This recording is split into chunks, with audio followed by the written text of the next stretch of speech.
Yuk. Oke, Assalamualaikum warahmatullahi wabarakatuh. Selamat pagi, Bu Sri Andriani. Kami dari kelompok 8 akan presentasikan pajak orang pribadi. Saya Emi Zulfatura Ifa dengan nomor absen 35 dengan akhiran NIM 184. Perkenalkan, nama saya Rahma Karima dengan nomor absen 29, akhiran NIM 175. Kenalkan, saya Ananda Lailatul Makfiroh dengan nomor absen 38 dengan akhiran NIM 193. Baiklah, dari kelompok kami akan presentasikan pajak orang pribadi.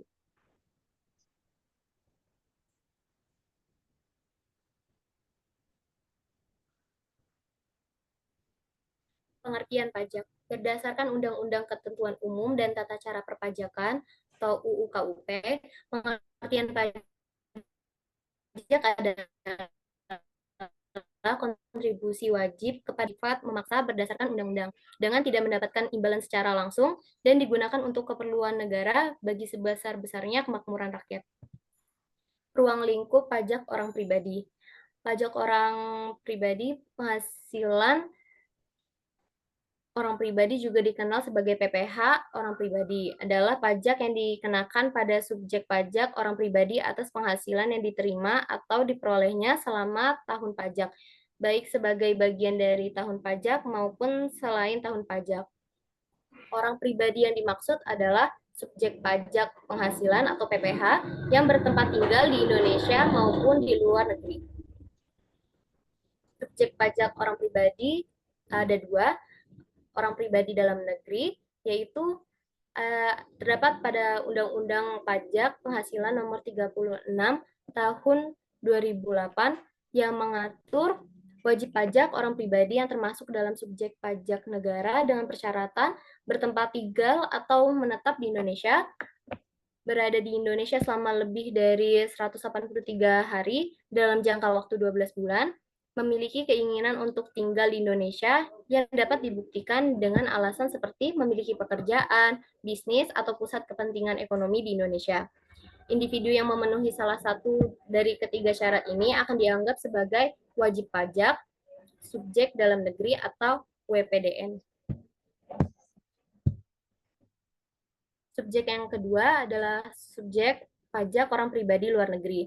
Menurut Undang-Undang Pajak Penghasilan atau UU PPh nomor 36 tahun 2008, seseorang dapat dianggap sebagai wajib pajak subjek luar negeri atau WPLN jika memenuhi salah satu dari kriteria tidak memiliki tempat tinggal di Indonesia, berada di Indonesia kurang dari 183 hari dalam waktu 12 bulan, individu yang menerima penghasilan dari Indonesia tanpa memiliki tempat usaha tetap atau BUT, atau mendapatkan penghasilan dari sumber di Indonesia tanpa menjalankan usaha tetap di negara tersebut.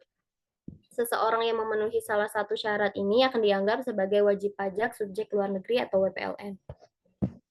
Objek pajak orang pribadi, kalau menurut UU PPh nomor 36 tahun 2008, objek pajak untuk wajib pajak orang pribadi meliputi beberapa kategori. Yang pertama ada penghasilan dari pekerjaan seperti upah, gaji, tunjangan, serta semua bentuk pembayaran yang berkaitan dengan pekerjaan.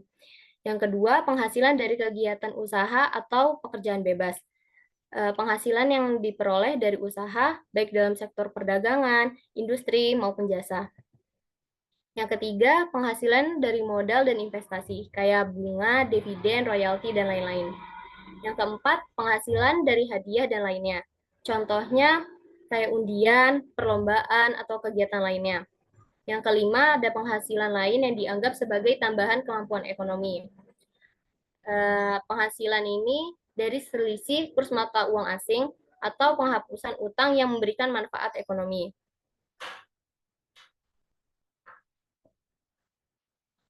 Selanjutnya akan dilanjutkan dengan teman saya.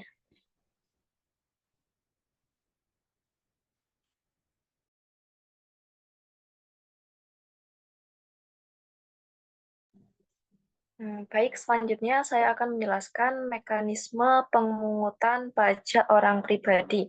Yang pertama ada orang pribadi sebagai konsumen akhir. Nah, Mekanisme pemungutannya itu PPN bersifat tidak langsung karena kita sebagai konsumen tidak menyetorkan pajak ke negara, melainkan membayarnya melalui penjual barang atau jasa. Untuk tarif yang dikenakan adalah sebesar 11% dari dasar pengenaan pajak. Untuk bukti pemungutan biasanya tertera pada struk belanja atau faktur dengan tulisan PPN 11% atau termasuk ke dalam harga yang dibayarkan. Objek PPN atau barang yang dikenakan pajak adalah jasa kena pajak yaitu elektronik, pakaian, kendaraan, properti, makanan di restoran, jasa konsultan, dan barang impor. Dan untuk pengecualiannya biasanya berupa barang atau jasa yang dibebaskan dari PPN seperti bahan pokok tertentu dan jasa pendidikan. Selanjutnya ada orang pribadi sebagai pengusaha kena pajak atau disebut PKP. Nah, kriteria PKP yaitu omset usaha itu melebihi lebih dari 8,9 miliar dalam setahun pajak. Kewajiban pendaftarannya yaitu dengan mendaftarkan diri terlebih dahulu untuk memperoleh NPWP. Jika belum memperoleh NPWP, kemudian mengajukan pengukuhan sebagai PKP ke kantor pelayanan pajak. Dan yang terakhir itu melakukan pendaftaran yang dilakukan online melalui site DJP secara online.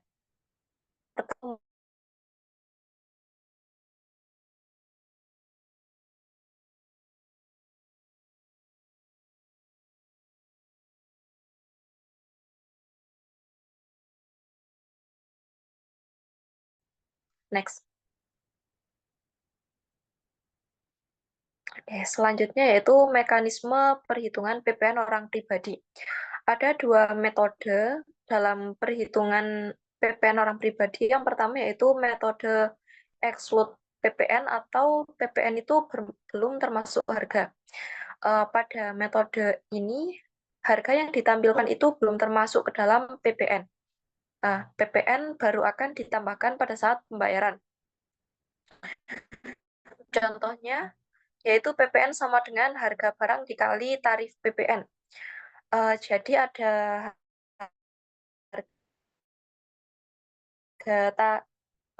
harga barang ini sebesar 1 juta dikali PPN 11% 10.000. Sehingga total yang dibayar itu 1 juta ditambah 110.000. Ada total yaitu 1.110.000.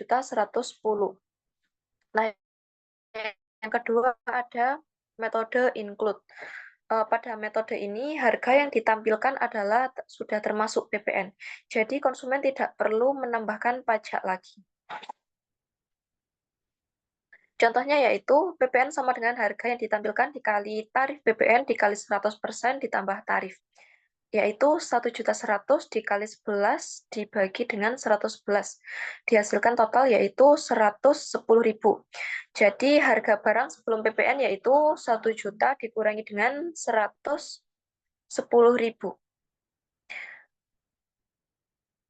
Selanjutnya ada kredit pajak masukan.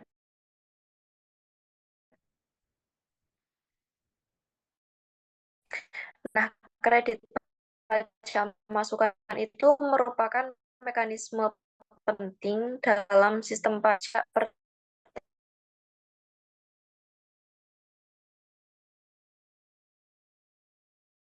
balai kenapa menggunakan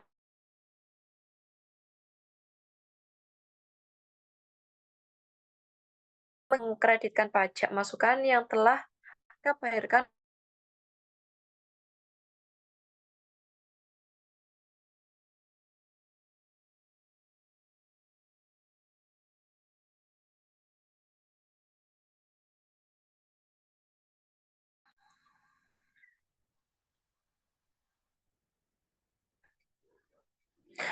Oke, saya lanjutkan.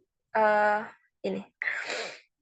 Sistem kredit pajak masukan ini dirancang untuk menghindari pajak berganda dengan memperbolehkan PKP mengkreditkan pajak masukan yang telah mereka bayarkan kepada pemasok terhadap pajak keluaran yang mereka pungut dari konsumen.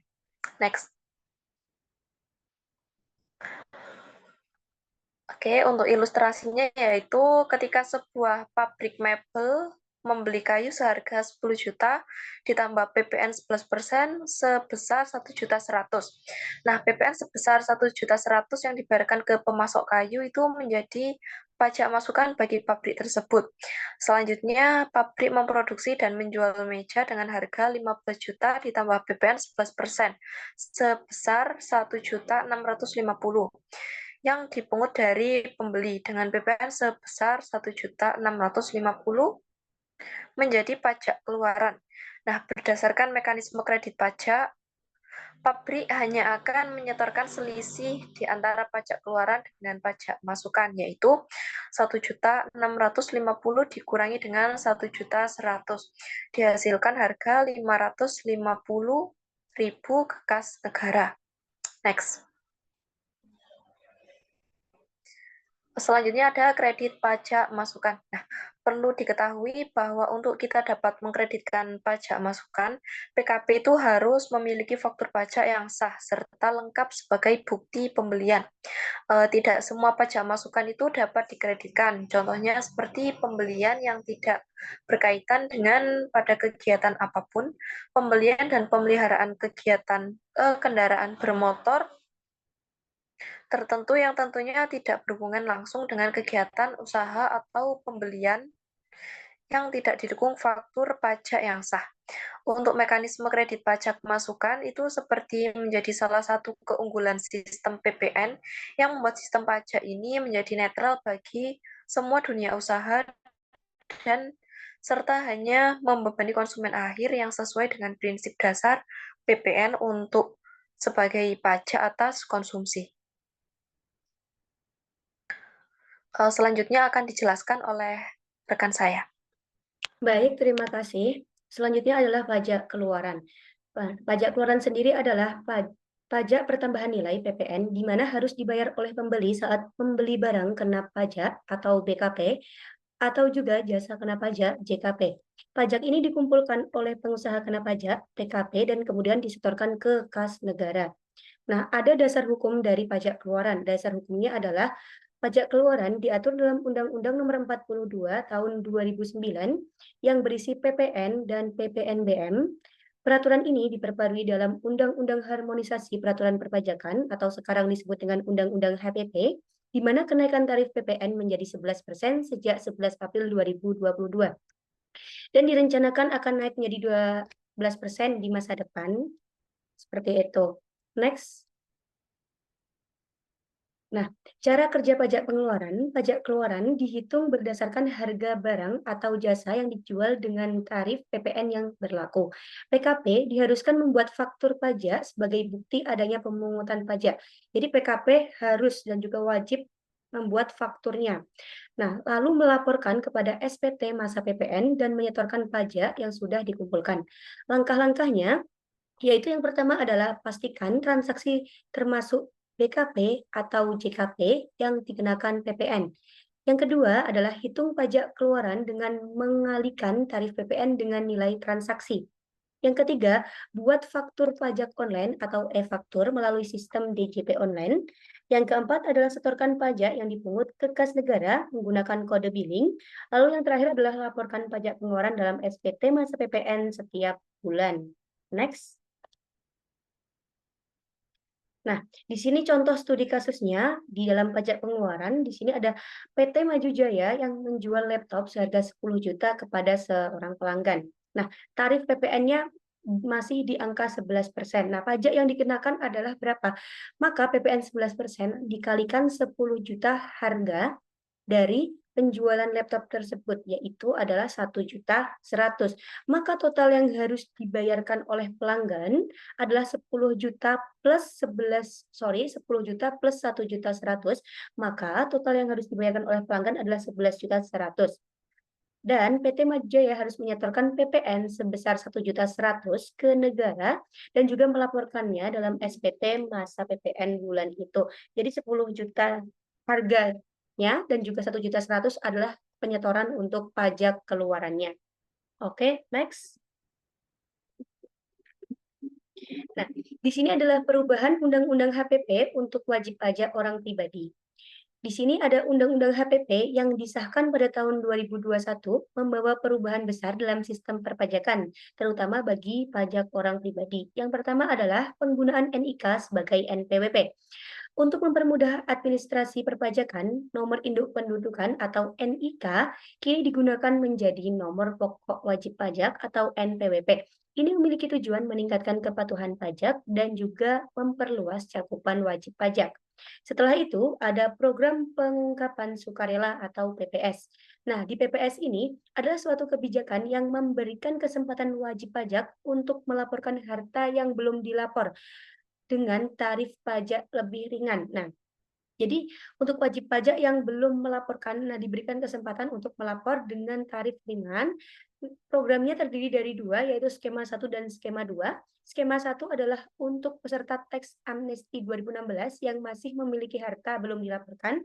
Dan yang kedua adalah untuk wajib pajak dengan harta yang diperoleh sebelum 31 Desember 2020 dan belum masuk dalam SPT tahunan.